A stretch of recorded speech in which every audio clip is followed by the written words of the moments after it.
নমস্কার বন্ধুরা, শুভ সকাল। কেমন আছেন সবাই? বঙ্গমহুয়ার নতুন একটা ভিডিওতে আপনাদের সবাইকে স্বাগত জানাই।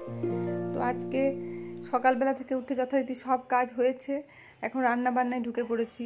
আর সৌনকও আজ তাড়াতাড়ি ঘুম থেকে উঠে পড়েছে। আর আজকে আমি সকাল সকাল একটু বেশি তাড়াতাড়ি রান্না করছি, কারণ আমার বাপি ওখান থেকে মাছ দিয়ে পাঠাবে, আর পলাশ সেই মাছটা একটু রাস্তায় গিয়ে নিয়ে আসবে। তো সেই জন্য ভাবলাম মা বাড়িতে নেই, মামা বাড়ি গেছে, তো একটু রান্না করে দিয়ে পাঠাই বাপিকে, তাহলে বাপি ভাতটা বসিয়ে নিলেই হবে। তো সেই জন্য একটু তাড়াতাড়ি রান্না করছি। আর আজকে রান্না করছি যে পুঁই শাক দিয়ে একটা তরকারি, আর ডিম আর মাছ দিয়ে আলু দিয়ে ঝোল বানাবো। ডিমটা দিচ্ছে আমার বোনের জন্য, ও মাছ খেতে চায়, মানে পছন্দ করে না, খাই না মাছ। তো এই যে রান্না এখন করে নিই। এদিকে সৌনক চলে এসছে দেখুন। তো বন্ধুরা, আমার রান্না করা কমপ্লিট হয়ে গেছে। এখন শুধু ভাতটা বসিয়েছি শেষে, যেহেতু ভাতটা তো আমার মানে পরে করলেও হতো। আর একটু পুরি বানাচ্ছি, নিজেই বানাচ্ছি। এই যে সমস্ত পুরিগুলো বেলা হয়ে গেছে, এরপর আমি ছেঁকে নেবো। আর একটু আলু মটরও করে রেখেছি, বাপিকেও একটু দিয়ে পাঠাবো, আর একটু আমাদেরও সকালবেলা ব্রেকফাস্ট হয়ে যাবে। এই দেখুন পুরি বানানো হয়ে গেছে, সবজিটা আগে করে রেখেছি।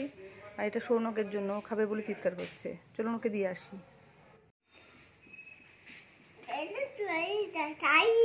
এই তো একটু দেখছে, ও নিচে খাচ্ছে না। ও লুচিটা খেতে একটু ভালোবাসে, একটা পুরো খেতে পারবে না। যাই হোক, নিজের হাতেই খাচ্ছে। পলাশকেও বেড়ে দিয়েছি, তো পলাশকে লুচিটা দেওয়ার পর হঠাৎ মনে পড়লো ওর ওষুধ খাওয়ার আছে, ওষুধ খাওয়ার আধ ঘন্টা পরে খেতে পারবে। তো সেই জন্য আমাকে বলতে এখন খাবারটা ঢাকা দিয়ে রাখি। তো চলুন এখন আমিও খেয়ে নিই।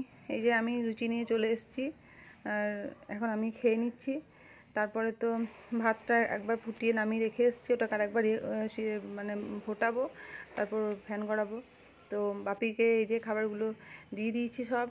এখানটায় লুচি খাওয়ার জন্য আলু মটরের সবজিটা আছে, আর এখানে লুচিগুলো করে রেখেছি পুরি। আর এখানে আছে পুঁই শাক দিয়ে, কুমড়ো দিয়ে, বেগুন দিয়ে একটা সবজি বানিয়েছিলাম। এখানে বোনের জন্য ডিমের ঝোল, বাপির জন্য মাছ আর ডিম দিয়ে ঝোল। তো এগুলোই এখন আমি গুছিয়ে দিয়েছি, টিফিনটা পলাশকে দিয়ে দিই। আর সৌনক যাবে বলে কেমন চিৎকার করছে দেখুন।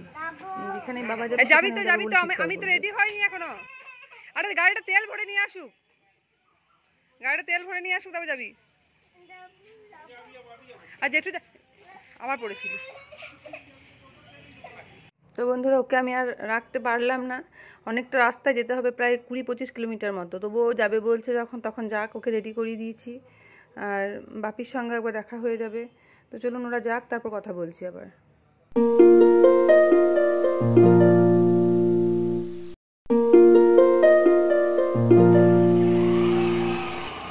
দেখে যাবে তো ওরা এখন গেল, আমি বাড়ির মধ্যে যাই, কিছু কাজ আছে। তো বন্ধুরা, এখন সৌনক বাড়ি ফিরে গেছে, আর প্রচণ্ড বাইরে রোদেও এত ক্লান্ত হয়ে পড়েছে দেখুন। এসেই কেমন ঘুমিয়ে পড়েছে, গাড়িতেই ঘুমিয়ে পড়েছিল। এদিকে বাপি এগুলো দিয়ে পাঠিয়েছে, বোন আর বাপি, যে নিম পাতা আবার দিয়ে পাঠিয়েছে। এটা সেই পাট শাক যেটা বলেছিলাম, বাপের বাড়ি থেকে এনেছিলাম, সেই শাকটা আবার দিয়ে পাঠিয়েছে।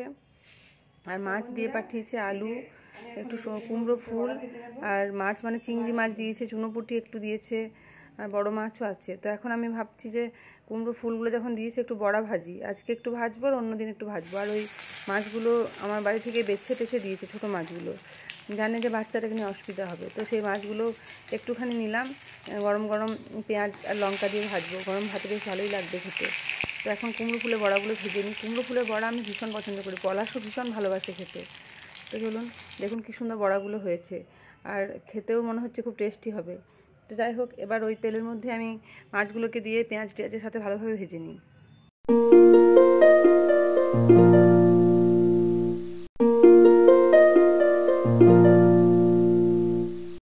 গরম গরম ভাতের সাথে এরকম গরম গরম চুনোপুঁটি মাছ ভাজা আমাদের ভীষণ ভালো লাগে। পলাশও ভীষণ ভালোবাসে, আমিও ভীষণ ভালোবাসি। তো যাই হোক, এই মাছগুলো দিয়ে আজকে ভাতটা বেশ ভালোই খাওয়া যাবে। তো বন্ধুরা, মাছ আমার এখন ভাজা হয়ে গেছে, এটার মধ্যে পেঁয়াজ দিয়ে আবার ভালো করে ভেজে নেব। এবার দেখুন, এই যে বড়া, কুমড়ো ফুলের আর মাছ ভাজা, পেঁয়াজ আর শুকনো লঙ্কা দিয়ে। তো আজকে মেনুতে কী কী আছে একবার দেখিয়ে নিই আপনাদের সাথে। এই যে ভাত আছে, আর এই মাছ ভাজাটা আছে, সৌনুকের জন্য ছোটো মাছগুলো খেতে পারবে না। আর কালকে যে চিকেন করেছিলাম সেটাও একটু রাখা আছে, আর এটা মাছের যে ঝোলটা বাপিকে পাঠিয়েছে সেটাও একটু আছে, আর কুমড়ো পুঁই শাকের তরকারি। ঠিক আছে বন্ধুরা, আজকের মতো এটুকুই। ভালো থাকবেন, সুস্থ থাকবেন। দেখা হচ্ছে পরবর্তী একটি ভিডিওতে। ভিডিওটি ভালো লাগলে অবশ্যই লাইক করে দেবেন।